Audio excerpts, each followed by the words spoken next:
Welcome to Season 2 of the Erotic Realm podcast, where we explore the world of eroticism, one erotic realm at a time. I'm Em, a sexologist and kinkster. The mission of the Erotic Realm is to humanize desire in all of its forms, including darker desires. Each episode, we dive deep into the psychology of desire with a sexpert, everyday kinkster, or a kink expert. This is an independent podcast. To support it, please consider becoming a paid subscriber at psychologyofdesire.com, where you'll also find deep dives into desire and surveys that you can participate in. You can also sign up there to get the podcast delivered directly to your inbox when it's released. And now for today's episode. Before we get started, I have something very excited to announce. The podcast has been nominated for the Australian Adult Industry Awards in the category of Best Podcast. So if you'd love to vote for the Erotic Realm to win this category, it would be amazing to have your support. I'll put a link to the voting website in the show notes, and I'd really appreciate it if you could give it a click and a vote, and who knows, maybe it will win Best Podcast. Thank you so much for listening and for your support. If you'd like to support the podcast, please consider checking out the brands that support the Erotic Realm. There's Firm Tech, whose tech ring offers fascinating insights into sexual health by tracking erection quality and nocturnal function. Splash Blanket, who create luxurious waterproof blankets designed for comfort, intimacy, and real-life messes. ProDX Health, who offer discreet, at-home STI testing. While Karoo and Lovence make premium pleasure technology, from couple toys to long-distance interactive devices. Then there's Lioness, who are doing something truly unique in sex tech, using biofeedback and orgasm data to help people better understand their arousal. I'm also partnering with Flow and Desire, science-backed libido support supplements designed to support sexual vitality and well-being. These are brands that I find genuinely interesting, science-backed, and I've used them myself, so they come with my recommendation. You can find the links to all of them in the episode description. If you try them, use the links below. It supports the show at no extra cost to you. And now, back to today's conversation. The following conversation explores a side of kink that rarely gets represented in the media. The ordinary, nerdy, imaginative people who quietly carry rich erotic worlds beneath the surface. My guest today is Sarah, a self-described nerdy submissive whose journey into kink intersects with neurodivergence, fantasy, imagination, and the discovery that desire doesn't have to be extreme to be meaningful. Together we explore the surprising overlap between Dungeons & Dragons and BDSM, the role imagination plays in erotic development, the connection between neurodivergence and power exchange, and why many people discover kink internally long before they ever practice it. This is a conversation about fantasy, belonging, submission, and the beautifully strange ways that people discover themselves. Enjoy. Hi everyone, and welcome to the Erotic Realm. Today we're exploring the erotic realm of Sarah. Welcome, Sarah. Hi, thanks for having me. Happy to have you. So first of all, we just like to get an idea of who you are outside of kink and sexuality. So what are you up to when you're not exploring your eroticism? I do the 9-to-5 grind. And then outside of that, I am an avid musician. I sing, I play several things. I do all of the old lady hobbies. Knitting, crocheting. I go birding with my friends. Have a couple of cats. And like my FetLife handle implies, I participate in several of the sort of nerd and geek spheres. Fantasy, sci-fi, I read all of the things. Plus, I am I don't play very many video games, but I play a few. And mostly I play a lot of Dungeons and Dragons. Oh, we love that. There's a bit of a crossover between Dungeons and Dragons and kink, I've noticed. Have you noticed that as well? 100%. Yeah. Absolutely. Yeah. And then all of those things with neurodivergence. Like those three Venn diagrams are very close to a full circle. I actually had one guest, I can't remember who it was off the top of my head now, but they were really into Dungeons and Dragons as well, and they said that they had been part of a kinky Dungeons and Dragons experience, which sounds amazing. Have you done anything like that? Yeah, I actually currently play in a campaign that started about 6 months ago, I think, with folks from FET. The sort of subject matter of the game is not necessarily kinky, but there's definitely kink elements to several of our character builds that come into play periodically. So it's a good time. Oh, cool. Are you able to speak a little bit about what your character is like and the kinky elements to it? I'm sure there's some nerds listening that would love to hear it. Yeah. So my character's name is Portia. She is, for those of you in the nerd realm, she is an air genasi, so sort of elemental a little bit. And she is a rogue, but not like the stabby kind of rogue. She is more the spy kind of rogue. But she is also sort of her day job, I suppose. She is a courtesan. So, and I built that specifically with, and when we talk about kink and like books and media a little later, sort of the thing I'm going to talk about is actually the inspiration for this character. A little bit of like the Japanese geisha, a little bit of Inara from Firefly, a little bit of like Matahari, like a whole bunch of different kinds of ways to incorporate sort of being like a professional party guest, but also having sort of the sexual element as well. Yeah, she is super fun. I love her. She's one of my favorite characters that I've built over the years. Oh, that sounds like so much fun. I'm particularly interested because I'm starting my very own Dungeons and Dragons exploration soon. Oh, so, amazing. Yeah. I'm looking forward to it. So thank you for the insight. I'm excited for you. Okay, so let's go into your eroticism and kinky self now. How do you currently identify when it comes to your sexuality and your kinky self? So I am a cisgendered woman.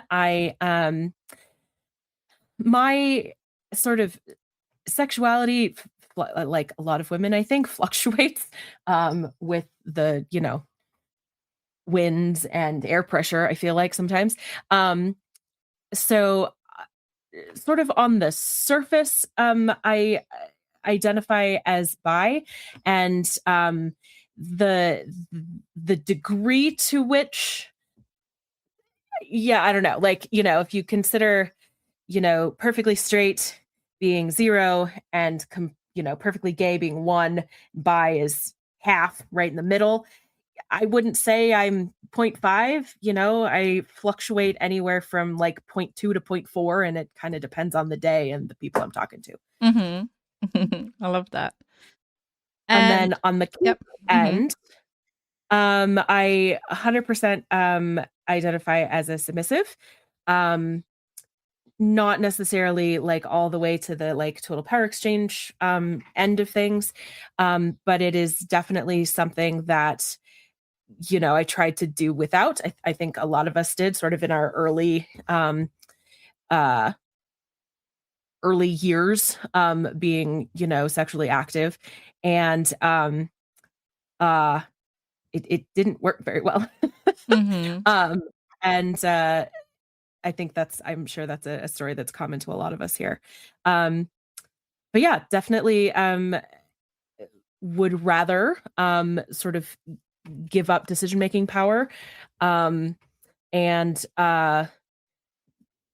be in a position where I can kind of shut my brain off, not completely off, but off in a very particular kind of way. In a way that I think shares a lot of characteristics with me as a musician, actually. Singing or playing an instrument in a group under a very talented conductor, that kind of being able to switch your brain off, like it's clearly not all the way off, but parts of it can shut down. And I have found that those two experiences share a lot of sort of the yummy, happy chemicals that are swirling around. I don't know how much sense that makes, but. Oh, totally. I love the analogy of the conductor. So allowing yourself to be led that way, not turning your brain off completely, but putting that trust in someone to take you somewhere. I love that analogy. That's awesome. Thank you for sharing that. Yeah. Yeah. So, not into like pain or anything, Yep. except in some limited kind of erotic spheres, right? Not pain for its own sake, but sort of as a part of a larger whole. And a lot of the things that kind of go with the DS dynamic, immobilization, sensory deprivation, orgasm control, kind of, there's a lot of things I feel like kind of fall into that umbrella. So let's talk about your favorite kinks. What are your top 3 kinks currently? Oh gosh, I don't know. Or what comes to mind? What springs to your mind when I ask you? If you could only explore 3 things for the rest of your life in terms of kinks, what would you choose? I mean, the kind of mental aspect of the DS dynamic is the one that always I always come back to. And then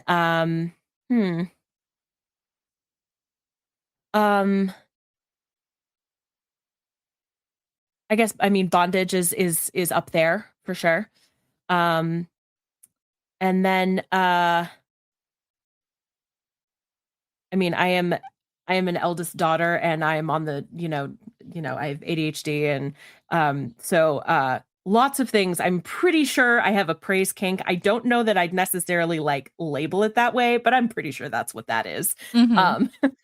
Coming from like, the people pleasing aspects of having grown up as an eldest daughter. I'm pretty sure most of us have a praise kink at this point. And you talk about having a split between your outward life and your erotic life. What do you mean by this? How different are those two selves?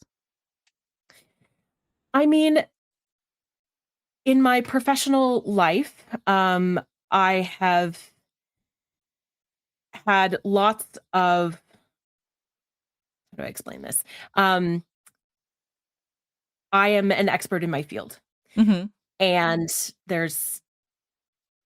there are ways in which I have to command a room. I was a teacher for a little bit, not like a teacher of small children, but like a teacher of like adults. Or, I taught some labs as a graduate assistant. Being able to command a room, being able to sort of be in charge in that way, and be in control in that way, especially, teaching a bunch of college freshmen how to, use laboratory equipment, right? Like there's a certain element of like, I need to have control of this room kind of, otherwise, glass starts getting broken. And then, being able to, speak in front of people, or, give instruction on something. And so there's a way in which professionally there's an aspect of dominance that I can turn on. It is in no way my natural state. But it has kind of made it so that I can kind of separate those two pieces of myself when I need to. It is active effort, and it, like, if I have to do it too much, like I have to just come home and close myself in a dark room for several days, right? And so trying to translate that into the bedroom is something that I tried a couple of times, and it failed miserably. So it's kind of situational, if that makes sense. Being able to sort of turn things on and off, and things that work in a professional capacity absolutely do not work in a sexual one, even though it seems like the skills should be interchangeable. Yeah. Well, isn't it interesting? Because for some people, they are dominant all the time or submissive all the time in both work and erotic situations. I'm really curious when you said failed miserably. Can you give us a little bit more info about what that process was like for you, why you decided to explore dominance in an erotic setting, and why you feel like it failed miserably? So it's yeah, um, in sort of hilarious fashion. So Okay. I was in a long-term relationship, a vanilla one, and I have some social anxiety and some other things going on in my brain, but I've never been comfortable or good at initiating a sexual encounter. And I've done some homework on myself since I have a very reactive arousal cycle. It doesn't just happen spontaneously. It's usually as a response to something else. And it was causing some friction in my relationship.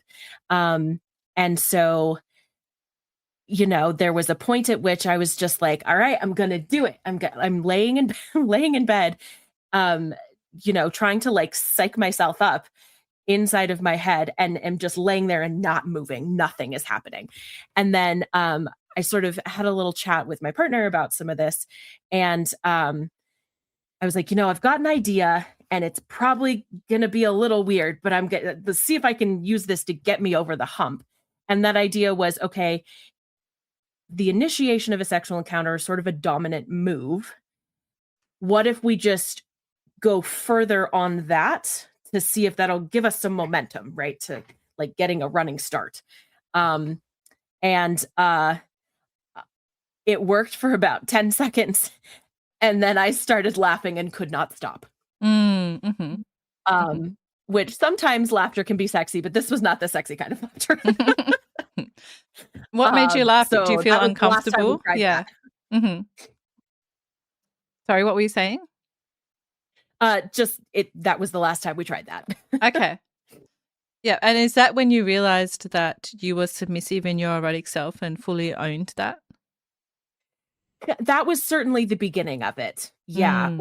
Or that it was either that or there was something wrong with me. And there was a period of several months of trying to untangle which of those it was. Mm. Um, but I had been in a previous relationship in college with a very nice boy. But we were together for like 6 months and hadn't even like kissed. And it, at least from my end, it wasn't that I didn't want to. It was, and sort of looking back on it with some of this with this other partner, it's okay. That's what happens when you put two subs in a room. Nothing Mm. happens. Where everybody's just waiting for something to happen, and um so it's like, oh, okay, well, this needs to be a give and take kind of situation. And um this is one of those instances where um being with someone who is different from you is actually a good thing. Mm-hmm. Mm-hmm. That it's more puzzle pieces fitting together rather than two people who are very, very similar in that respect. Yep. Mm. Mm. And you mentioned that this was a process for you, recognizing that you were fully submissive over several months. What happened throughout that process? Was this an exploration with your partner, by yourself? What were you doing? Um, so the relationship I was in at the time was on its last legs, and I think we both kind of under the hood understood that for lots of different reasons. Um, and Over the years since, shortly after college, my sort of social environment included some people who, looking back, were at least tangentially in the lifestyle. And then, I read books and stuff. And so I knew that there were things that appealed to me from like a literature kind of Mm. sense. But translating that into something that is part of my identity, is those two things are sort of, step 0 and then like step 4. And then actually putting that into practice is like step 27. Um, and so sort of the ending of that relationship and the understanding that I was going to be free to pursue relationships with different kinds of people. My partner at the time and I had been together for 5 years, which when you're in your 20s is eternity. And sort of the idea that I was now, like I said, free to date around and see and experience different kinds of people in that context, it was like, oh, okay, maybe we can dip our toe in the water and see if this is actually a thing, like in practice. Because theory and practice sometimes don't necessarily match up. And casual dating, right? If it doesn't work, it doesn't work. And if it does work, then we've learned something and we can run with that in future relationships. You mentioned that you were reading literature and, getting a sense that you were kinky and wanting to explore that more from the literature. How did you go about becoming a part of the kinky world? Did you discover FetLife then? What was that process like? So I came upon FetLife right sort of at the end of that relationship, like that, and sort of moving into a more sort of practical, experiential sort of kink space. That all kind of happened very much at the same time. But sort of my awareness that this was a thing that existed goes back to, my early 20s. The books that I mentioned were the inspiration for my DnD character.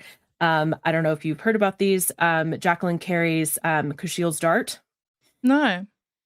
Tell us. Okay, so yeah, so very fantasy, not really fantasy, I guess. Alternate universe, low fantasy, not much magic, but still sort of fantasy. And the main character is a courtesan and a spy. Again, this was the inspiration for my D&D character, and is a masochist. And this universe is, like I said, sort of an alternate timeline where different aspects of love and eroticism have sort of been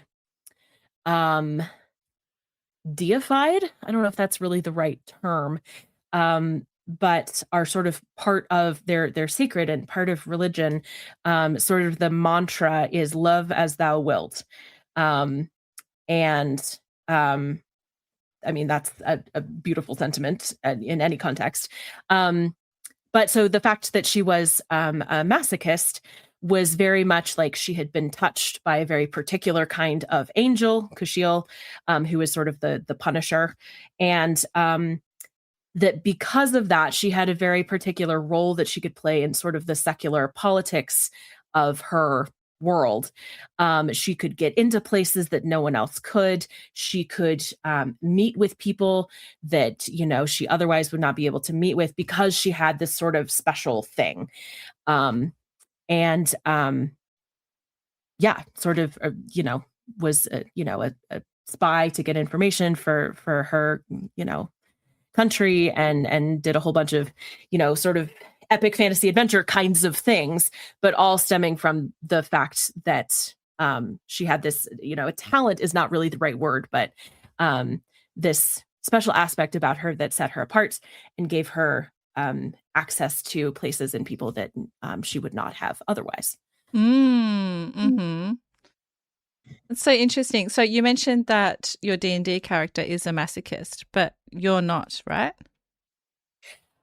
So I took that aspect out because that okay. is difficult for me to relate to. But the masochism in this character kind of was wrapped up in submission.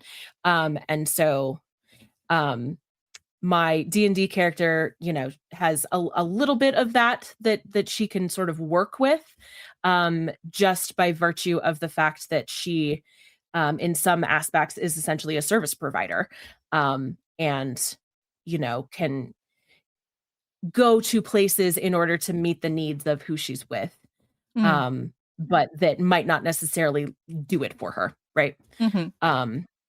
There's some mental flexibility there, I guess is what I would call it. Mm-hmm. I love it. It's also nerdy. So into it. Yeah. I am a fan. Mm-hmm. So it sounds like through your reading of literature and your explorations, you discovered kink first through imagination, long before you explored embodied practice.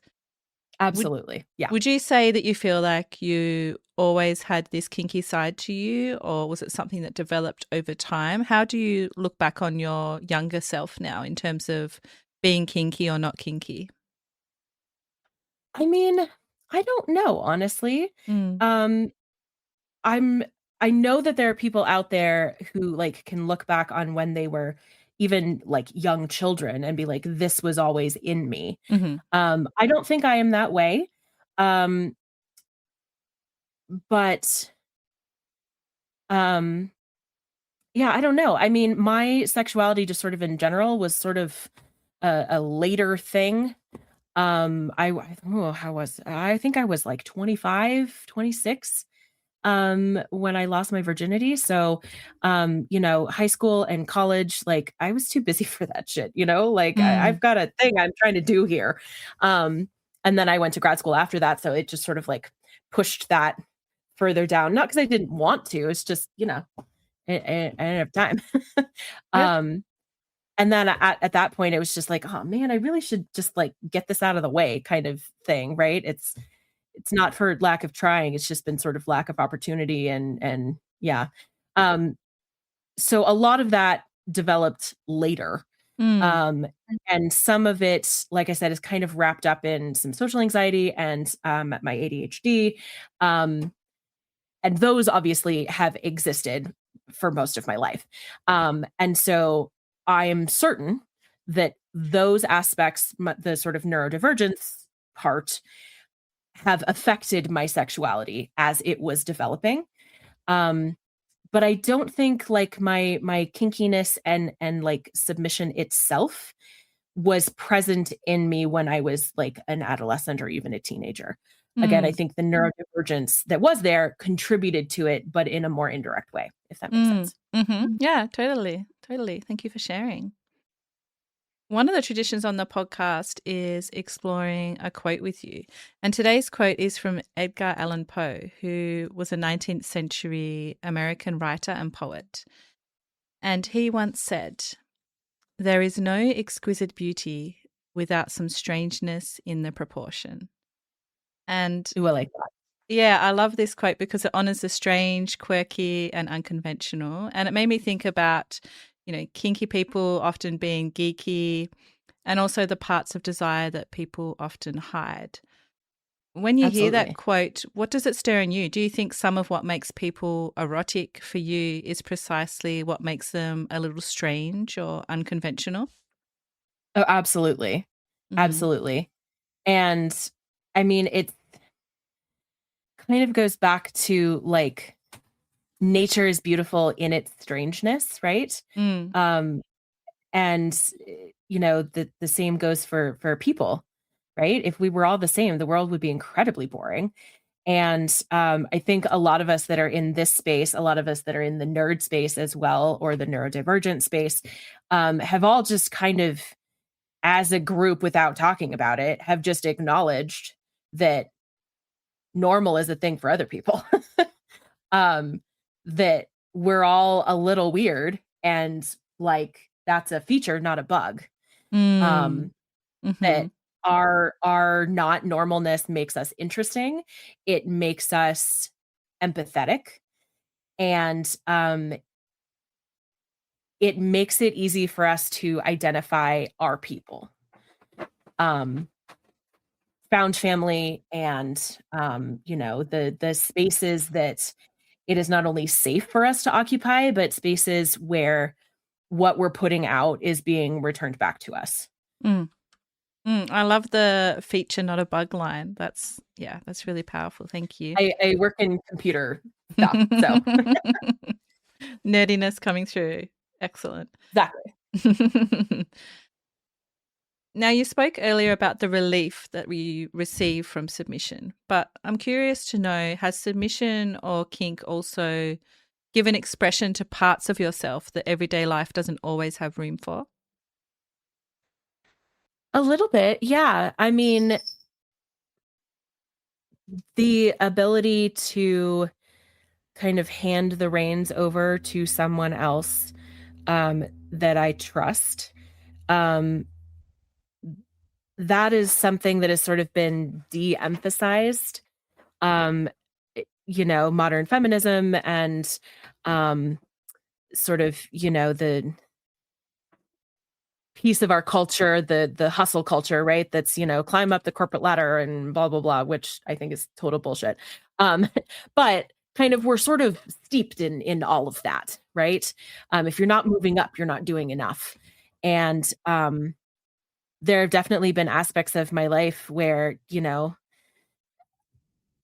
I would like to be able to sort of take a step back, um, where career or finances or whatever, social pressure, have not really made that an option. Mm. Mm-hmm. And so being able to sort of default to that in the kink space is very liberating. Yeah. Mm-hmm. Yep, we love liberation. Mm. I wanted to explore a research article with you as well today, and I found a fascinating study from Finland, and it was the prevalence of BDSM in Finland and its association between BDSM interest and personality traits. Oh, And interesting. Okay.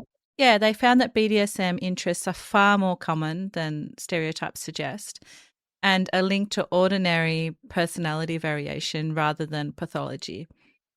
So I love this That's awesome. because it dismantles this idea that kink belongs only to some fringe other people or those who are mentally unwell, which is unfortunately a stigma that is still around. Absolutely. Does this resonate with your experience of kink as something often far more ordinary and widespread than people assume? Have you found, since identifying as kinky, that more people are kinkier than you once realized? Absolutely. 100%. Mm-hmm. And like I've said before, there's a similar phenomenon that is beginning to happen nowadays, specifically with the nerd and geek spaces, and also with neurodivergence. There greater understanding and greater sort of empathy in the world, and sort of the um, emergence of the idea that there's a lot more aspects of humanity that are a spectrum than there are that are a binary. Mm-hmm. Um, and so there's a lot of neurodivergence that is a spectrum, and a lot more people are on that spectrum that are sort of, um, you know, just because you're out in public, right? Masking and concepts like that. And the same thing goes with nerd and geek culture.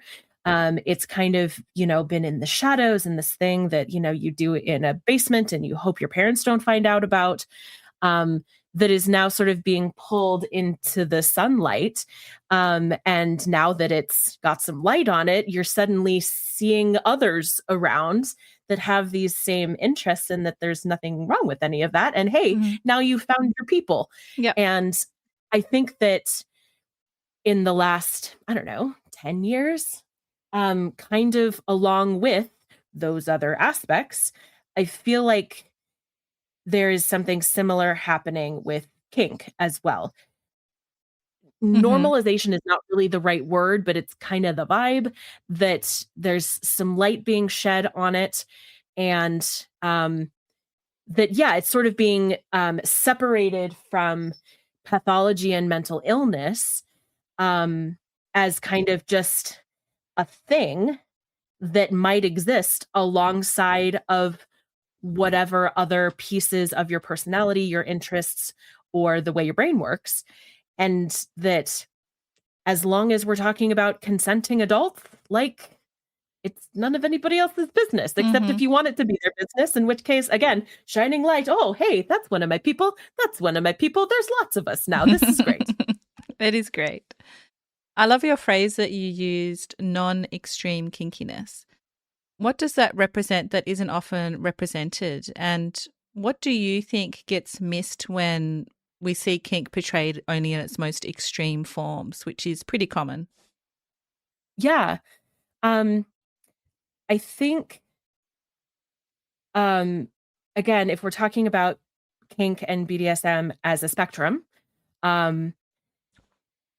just like with neurodivergence, those of us who are a little lower on that spectrum either get missed as far as in neurodivergence, right? We get missed as far as diagnosis is concerned. Partially because, like with my ADHD, it gets missed because I wasn't disruptive as a child, right? The little boys are disrupting class. They get diagnosed immediately. Those of us who were sort of internalizing all of it, we get missed. All of that sort of just gets subsumed by social conditioning. And it's not that the struggle doesn't exist. It's that the struggle has been internalized. And the sort of face of it is being masked in public, which is effort. And the more extreme forms of neurodivergence get diagnosed early, you get help, you get support, you get medication, whatever it is that you need. And I feel like the more visible forms of kink are harder to mask. And excuse me. I feel like there's some, I guess, sexuality works kind of the same way. There's some erasure that's happening. And those of us who are sort of a little lower down on the spectrum that, in some dating scenes, if we have to, we can quote unquote pass. There's some erasure that's happening, but sexual fulfillment is important. And sort of in the kink spaces, my worry is always that I'm not kinky enough to like sit at the cool kids table. Right. Is that something that you've felt from other people, that judgment, or is that more an internal thing? 100%. That is me. Everyone that I have met in the kink community has been open and welcome. That is 100% like my internalized nonsense. Oh, good. I'm glad they've been welcoming. I was a bit worried then. Syndrome going on. Like, that's a whole other thing. But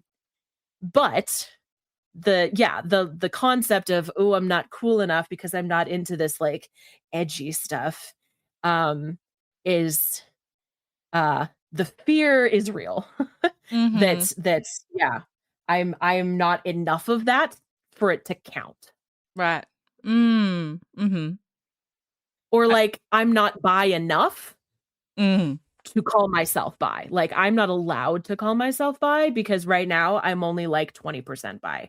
Yeah, I understand that one well. So we're talking about kink and neurodivergence.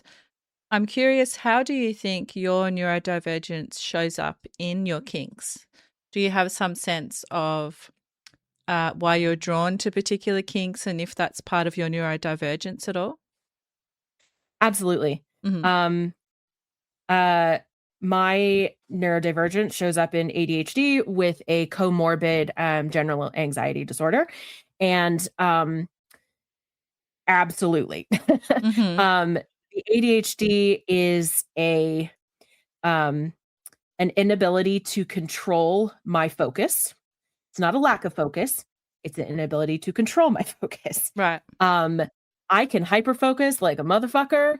And the only thing that will pull me out of whatever I'm doing is when my bladder starts screaming at me, right? But also, if there's something that my brain has just decided we don't like, I will not be able to focus on it no matter what you do. And so submission for me is, again, handing the reins over, but at the same time, essentially giving someone else control over my focus. Which using whatever implements are necessary to make that happen, right? Sensory deprivation, for example, right? Having a blindfold on means that there are a lot less visual distractions. That kind of thing, right? Or bondage sometimes can be very sort of what's the word I'm looking for? Um like the opposite of a fidget toy, but in a good way. Okay. Yeah, like in a lot of cases, if my brain needs to work, or my brain needs to be quiet, I need to the restlessness has to come out somewhere. My hands are fidgeting, something. And restraints can kind of help to rein all of that um, in a way that it's not like a physical or mental like clenching for me. It's like, don't focus, don't fidget, don't fidget, don't fidget. There's something physical there that is preventing it so that I don't have to do the mental work to make that happen. And it kind of it's very good at sort of drawing everything in and making sure that my entire attention is focused on what's happening right now, but without me having to work at it the way I would normally. Um, and then with the anxiety, I mean, again, sort of giving up control over what's happening, and anything that happens is not like my fault or is not my decision. Um, and then also sort of taking the pressure off of making those decisions um, really helps kind of calm the anxiety down. That someone else has got it. I don't have to worry about it. Someone else has it. Um, and kind of bringing the um, the velocity of my just vibration down a few notches. You mentioned how bondage can kind of calm you down and allow you to focus. Is that the same for you through psychological power play alone? For example, if someone was to be dominating you and you were feeling very submissive towards them and they commanded you to be able to, focus on a particular task, does that also help you? In some ways, yes, and in other ways, no. Um, some of like the fidget energy, like I said, I can control it, but it takes physical and mental effort. It's like clenching a muscle for 10 minutes straight, right? I can do it, but it's tiring. And so I have found I've tried a little bit of like honor bondage, right? Put your hands here and leave them there. Don't move. That is very difficult for me. That like, yes, I'm in a very submissive place. I want to keep my hands where you put them with all of my soul. But it becomes physically impossible at a certain point, and then I get into an anxiety spiral about it, which isn't productive for anything. And so some aspect that the physical restraint is part of it, is part of what makes it work. But on another end, as far as the focus is concerned, there's a concept with ADHD folks called body doubling, where if there's some task, chore, whatever, that is extremely boring, that our brain has just decided no dopamine for you, we're not doing that. If there's another person just in the room, they don't even have to be helping you with the task. They just have to be in the room. Suddenly, you can do the thing. It's magical.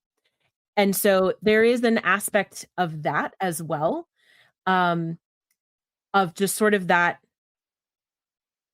dominant presence, just being there in the room helps to aid with the focus to a certain extent, on sort of the mental side, and being able to sort of retain that focus through just dominance and being present. So yeah, yes and no to answer that question. Mm-hmm. It's fascinating how it works, isn't it? It's almost like magic in a way, this parallel play. Yeah. And yeah. Yeah, absolutely. There was something that you mentioned that I wanted to ask you about, which was hilarious shibari experiments with roommates. Can you share with us what that was about? And was this part of your beginning of your journey? A little bit, yeah. So this was shortly after college. Around the same time I first read Kashiel's Dart, it was kind of all in the same like 2 or 3 year period. I was living in Alaska. I was living with a college, couple of college friends who were together, now married, then we're just together. And it was a little like 2-bedroom cabin. And the walls were reasonably thin. But anyway, so we had dinner and we were just kind of relaxing in the evening. And my female friend and I both worked at Barnes & Noble at the time. And so every so often we would just like snoop around the bookstore and find something fun and bring it home. And in this instance, she had found a book on shibari. And it wasn't, I think it started out just being, ooh, look at the pretty. And then it sort of evolved out of that. But so she brings home this book, and it's mostly about like tying very aesthetic looking knots, right? That have like 6 or 7 pieces, and just the knot itself just looks really pretty. And that was mostly what we were playing around with, was just making the pretty knots and, look at the pretty. That's mostly what it was. And then at one point we actually, tried a couple of actual like body ties, not immobilization ones, but more, again, just aesthetics. It's like, oh, this is just, it's very symmetrical. Like, this is really cool. And a couple of nights later, I think she and her, again, boyfriend at the time, were trying some of this out more in kind of a bedroom context. And she definitely sort of leaned submissive, maybe a little bit of like a bratty submissive, probably, just given what I know about her personality. But it's like 11:30 at night. We've all like gone to our rooms, and I'm in bed. I'm, reading a little bit before I fall asleep. And I just hear yelled from the other room, "Sarah, come here. He's not doing it right." I'm like, what the fuck is this? And so essentially, she and he were kind of trying out some of these shibari ties, but he had not read the book.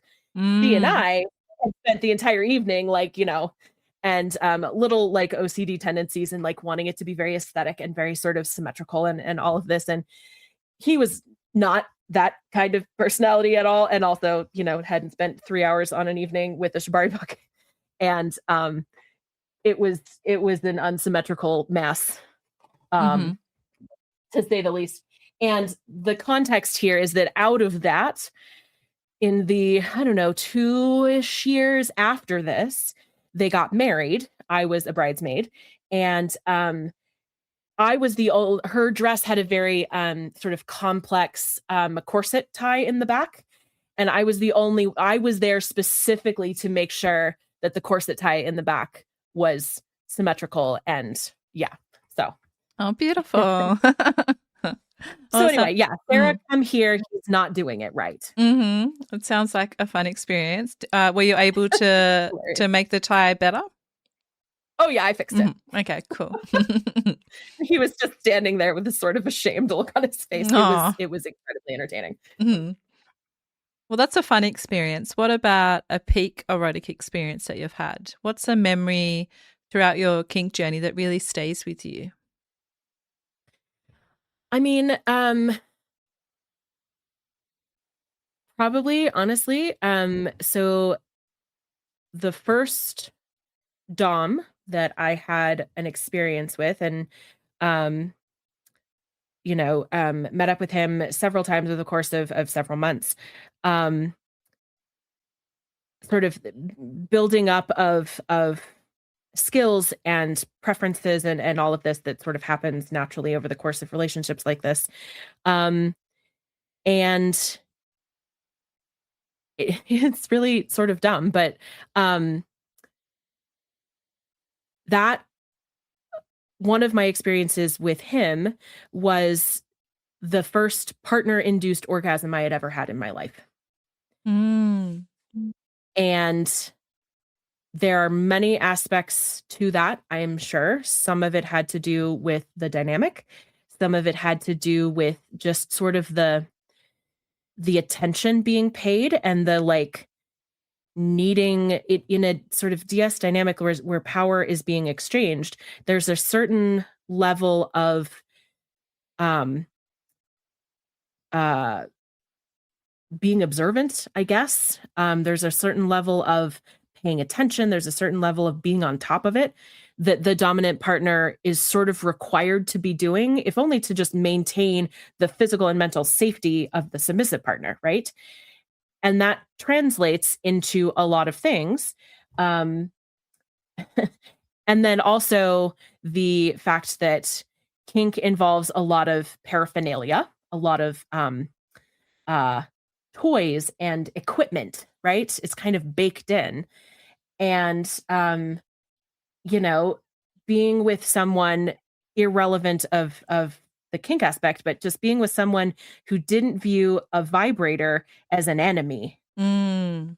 but as a tool, right? Mm-hmm. And again, that doesn't necessarily have anything to do with the fact that he was dominant, but it's kind of baked into, again, the fact that kink is, you know, a lot of times very oriented around having physical assistance from various implements.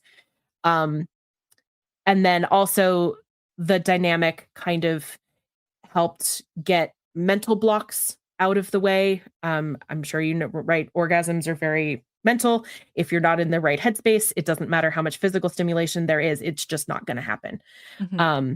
So several things kind of playing into that.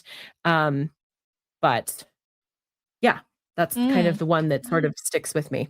Mm-hmm. I can see why. It sounds like an incredible dynamic and a wonderful partner. Mm-hmm. Yeah, absolutely. Mm. So that's from the past. What about your future? What are you looking forward to in your erotic life in the future, Sarah? Do you have a particular experience that you want to have or a particular area you want to explore more? I mean, I would absolutely like, you know, bucket list, not bucket list, but like life goals.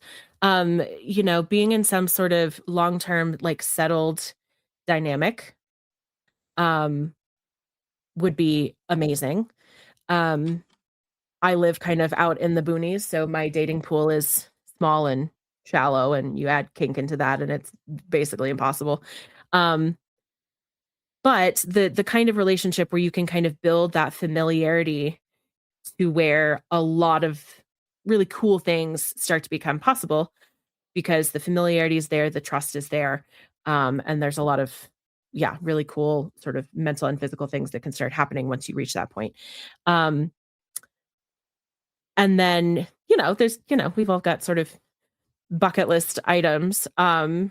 The visiting some sort of kink club, I think would be amazing, and just sort of being in an atmosphere where there's lots of people that all kind of are in the same um like interest and headspace. I think that would be very cool.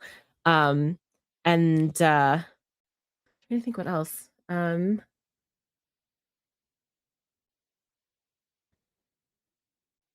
I don't know.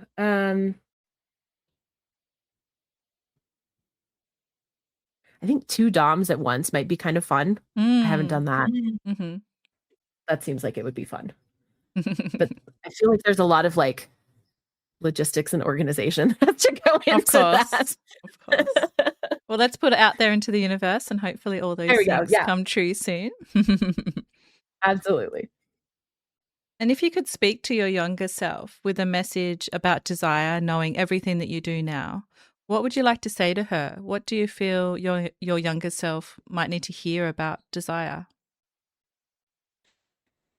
Probably that this isn't all there is. Mm. It can be better, and it's not because you're broken. Mm. Mm-hmm. Powerful. Yep. Thank Yeah. you. And finally, if you had to describe your erotic self in one word and one word only, what would it be and why?